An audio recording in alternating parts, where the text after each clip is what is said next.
Hello everyone, so we are the Group 5 and our topic is all about political self.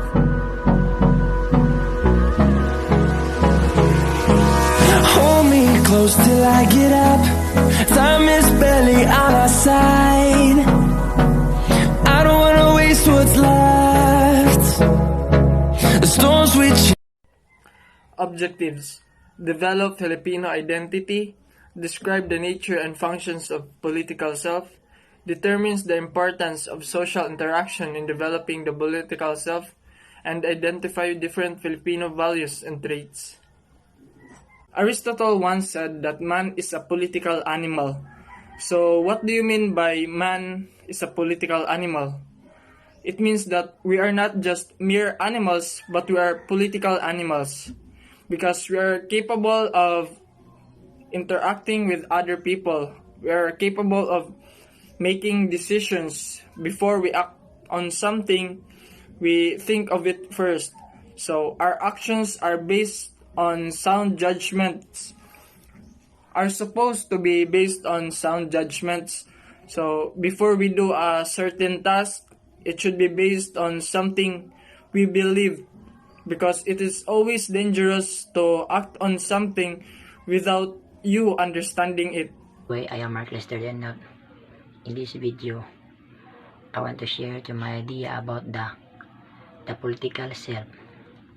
The political self explores how our social and economic context profoundly affect to our mental health and well-being, and how modern neuroscientific and psychodynamic research can both contribute and enrich our understanding of this wider discussion. Politic self-concept may be considered a collection of perception about one's role, competence, and engagement in politics. While some researchers have used the term political self-concept in a relation to partisan identifying, others have adapted it to capture more fundamental aspect of the way people think about themselves in relation to politics. Put other way, a political self-concept capture the extent to which a person thinks of themselves as a political person. Good day everyone, this is Edmond Libusana. I'm here to tackle about political self or being competitive self. Any idea about political self? It refers to a representation of oneself about him or herself, or a public identity one makes and constructs about himself or herself to be. Or it can be also a public base that individuals desires positions through interests and perspectives. A political self or competitive self. It refers to one's representations about himself or herself to be. So it was stated there that the person can be more competitive when he or she thinks that he is or she is in the right perspectives, and they will stand on that perspectives. Political self or political identity can be also based on political system. It's either interest or perspectives. As what I've said, when we say perspectives, it means an attitude toward or way regarding something, or a self's point of view. So a person can be considered as political or competitive one when a person stands on his or her own perspective way without knowing that it can affect their lives. Political self or competitive self refers to those persons who have that behavior commonly stands in arguments with others because they think that their opinion is right. So in my own words, political self or having political identity refers to a particular behavior or person involves competition based on self, backgrounds, religions, class, and other factors influenced by political agendas, or a self being competitive. Competitive self or political self, for example, there are two persons arguing about something. A person number one speaks more information about that topic, but The person number 2 did not pay attention and he argues with him because he thinks that he's more than person number 1 have. So person number 2 have that behavior, have that political stuff of being competitive. I am Justin Arnaldo Sauras and I am here to talk about Filipino identity. So Filipino identity, what is that? What does it mean? So the meaning of identity is the fact of being who or what a person is. So in other words, it is the things that makes a person who he or she is. It's the traits, the values that define who they are. Now, for the Filipino identity, it was created primarily as a result of pre-Hispanic cultures, colonial influences, and foreign traders, intermixing and gradually evolving together.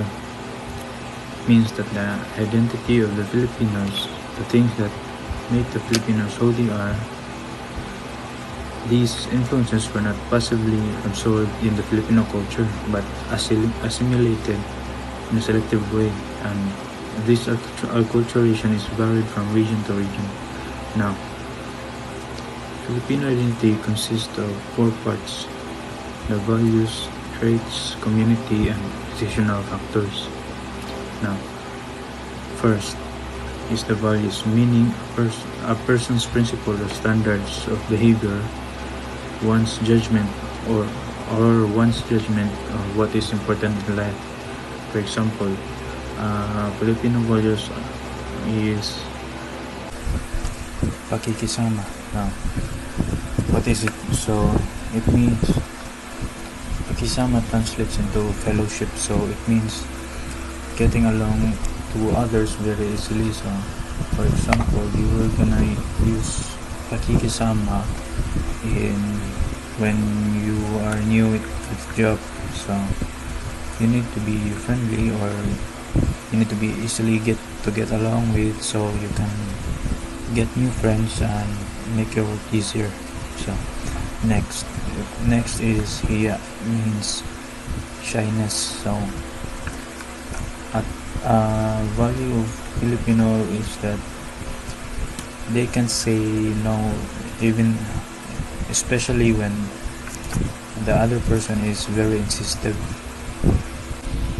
Next is utang na loob. So it is a technique of reciprocity of debt of gratitude to others with approve or inside the family. So what it basically means, when someone does you a favor, you owe them a favor also. So it is kind of owing someone. So next is close family ties. So we all know that Filipinos are very close to their families, especially with their parents or their cousins, because most Filipino families are extended families. So next is bahala na. So the bahala na means that Filipino will, what sometimes Filipinos doesn't know what they're doing and they can't do it anymore, so they will say bahala na. So they were throw things away aside and never care about it. So for example, when you are answering some very hard questions, so when you have enough of it, you will say bahala na. So you will leave it alone and never attend it again. So okay, the next value is amor proprio. So it means individuals that strive to protect his or her honor when they are threatened or challenged. So Filipinos have a high sense of honor. So if they are challenged or threatened, they will always fight for it. Next is bayanihan. So bayanihan means heroism. Considering how our ancestors fought for our freedom, now modern Filipinos also are trying to follow their footsteps and be heroic. Next is hospitality. So we all know that Filipinos are very hospitable.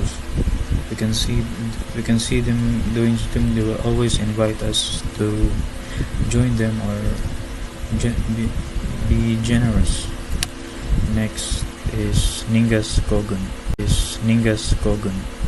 It means it is a mentality that is lack of sustained perseverance. It is an only toxic behavior that Filipino has. And last is respect for elders. Filipinos all respect their elders. Example of that is the manopo habit. It shows that younger ones respect and honor the older people that has much more experience and wise than us. Second, the traits are all the aspects of person's behavior and attitudes that make up a person's personality. So, examples of traits: honest. As we know that Filipinos are unexpectedly very honest sometimes. So that's why it is part of this. What traits about Filipinos. So next is respectful. As what I've said, Filipinos are respectful of their elders. So that's why. Next is calm and collected. We can see that Filipinos are always chill about something. They will not immediately panic or do things, do things rashly. So that's why they are calm and collected. Next is resourceful. So I'm sure you see the videos of people doing amazing things using without any tools or just handcrafting things. So most people I know are very resourceful. They will use anything and anywhere that they can craft and make things useful again. So next is hardworking. So Filipinos are usually hardworking. That can be seen throughout any jobs that is been given to Filipinos overseas. So that's why Filipinos are hardworking, and they're also passionate. So Filipinos are very empathetic to other people. That's why you can see many people give out their blessings to other people so that they can, help others. So, jack of all trades. Filipinos are resourceful and they seem to know everything that there is to know. So, that's why they are called jack of all trades. Next is cheerful. We can see Filipinos mostly are smiling and doesn't have a care in the world, because that is what just they are. They are very cheerful. So next is the community. The Filipino concept of self reflects a collectivistic perspective, as Filipinos tend to emphasize values, traits that promote interpersonal cooperation, reciprocity, and social acceptance, rather than individualistic values such as autonomy and uniqueness. So, there are two categories of communities. Next is, first is the minority communities, and second is the majority communities. So, minority. There are culturally, ethnically, or racially distinct groups that coexist but with subordinate to a more dominant group. They are usually marginalized and perceive themselves as unrecognized by the national government. Some examples of such groups are Ifugao of Kalang, Bukidnon of Iloilo, and Muslims. So, the minority communities are those communities that exist in the Philippines that are not very big. So, they can be, example of them are the nomads or the Muslims. Next is the majority communities or major communities. Would be often characterized by Tagalog or English speakers with Christianity or Catholicism as the basis of faith. So Filipinos are very religious, and almost all of the Filipinos are Roman Catholic. A very small percent of them are not. So example of one majority communities are the Catholic people. Good day everyone, I am Kirsten J. Espinido. I'm going to discuss the Filipino Identity Values Traits Community. So, every country has its differing values and stereotypes, and the Philippines is no exception. We Filipinos firmly believe that our country has the best values and traits in the world. Although we have been colonized by several countries, many core values from our ancestors remain intact and are still honored to this day. Filipinos are not perfect, but we have great characteristics and qualities every one of us should be proud of. There's a few good traits that Filipinos are described for there. So, number 1, joy and humor. This famous trait is the ability of Filipinos to find humor in everything. It sheds light on the optimism and positivity of Filipinos in whatever situation they are in, so as to remain determined in going through struggles or challenges. It serves as a coping technique, the same way a child who has fallen laughs at herself to hide her embarrassment. Number 2, hospitable. This is the one of the most popular qualities of Filipinos. Foreigners who have gone to the Philippines find themselves falling in love with the warm hospitality they are shown. It's a different kind of value system which has existed for thousands of years. Number 3, respect and courtesy. This is the often observed not just by younger people, but also by people of all ages. Children respect elders by saying po and opo, which mean yes when answering their elders. Children or young adults also show respect by putting their elders' hands on their forehead. Number 4, strong work ethic. Yes, Filipinos are hardworking people to the point that they are willing to work almost the whole day just to feed their families. That's how Filipinos are. One example of a hardworking person is a farmer. They earn so little but they still work very hard for not much compensation. Filipinos always find creative ways to earn a living, like creating a small business from their home where they sell foods or other items for the convenience of their neighbors. 5. Religious adherence. See also religion in the Philippines. 85% in the Philippines are Catholics, while 10% are Muslims. The remaining 5% are the other religions. With regard to the Catholic majority, it observes numerous church holidays, notwithstanding the fewer holidays of obligation compared to the faithful of other countries. Attendance of Mass is high not only on Sundays, but also on national and regional days, and abstentions from communion is almost unheard of.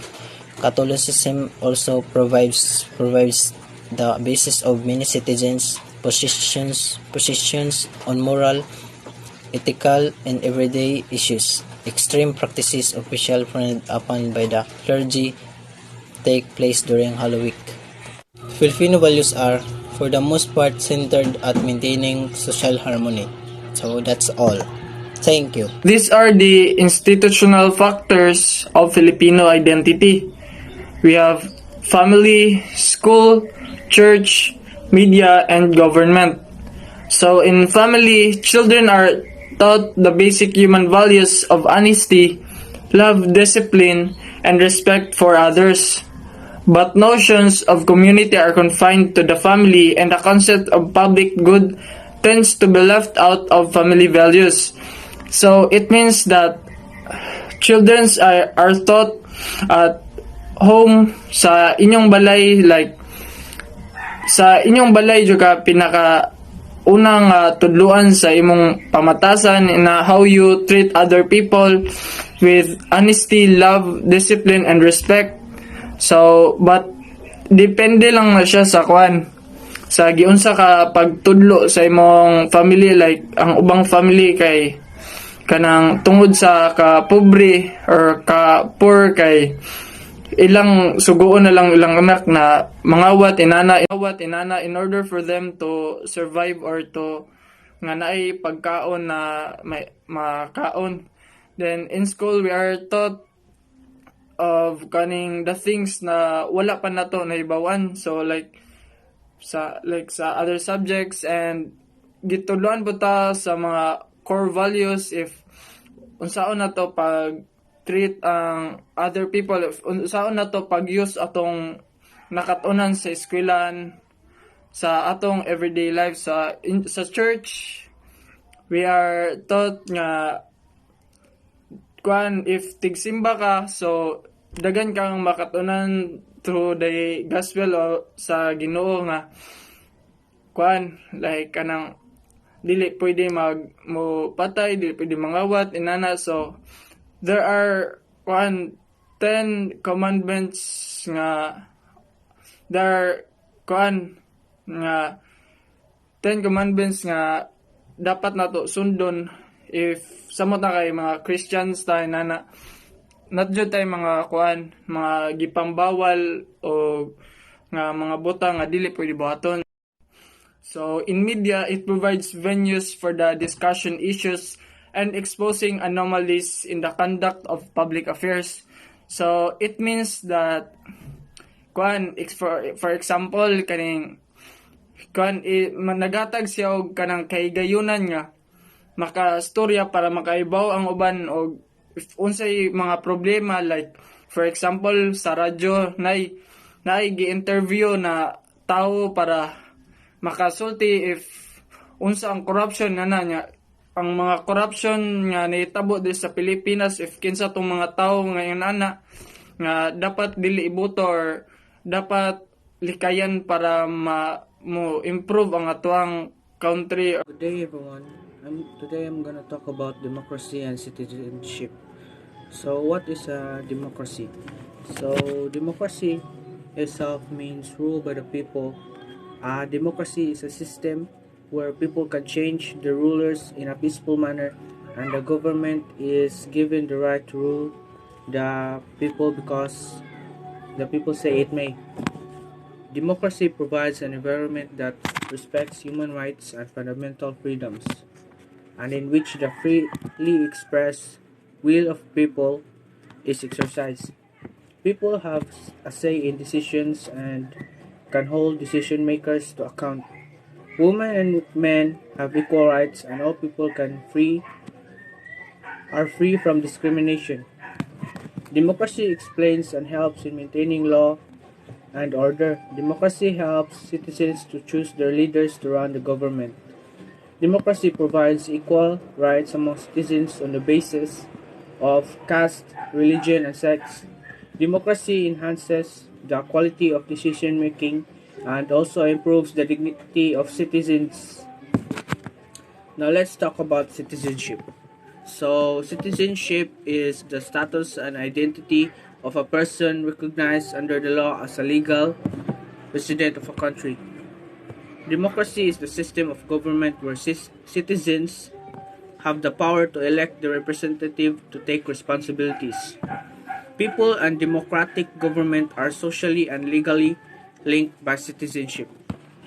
The citizenship is necessary in the nation where our lives to live with dignity. To participate in the nation's administration, to lead a better life, and to establish a convenient administrative setup. The citizenship is important from the perspective of a nation's integrity and unity. That's all, and thank you. Good day. I am here to discuss the impact of religion to spirituality. So let me start.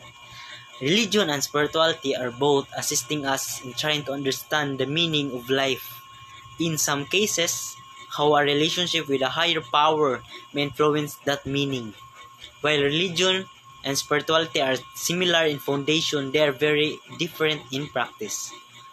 Spirituality is a sense of connection to something bigger than ourselves. It helps a person look within and understand themselves while also figuring out the greater answer on how they fit in to the rest of the world. In other words, it helps people understand their interpretation of the meaning of life. Spirituality also incorporates healthy practices for the mind and body, which positively influence mental health and emotional well-being. Religion is an organized community-based system of beliefs, while spirituality resides within the individual and what they personally believe.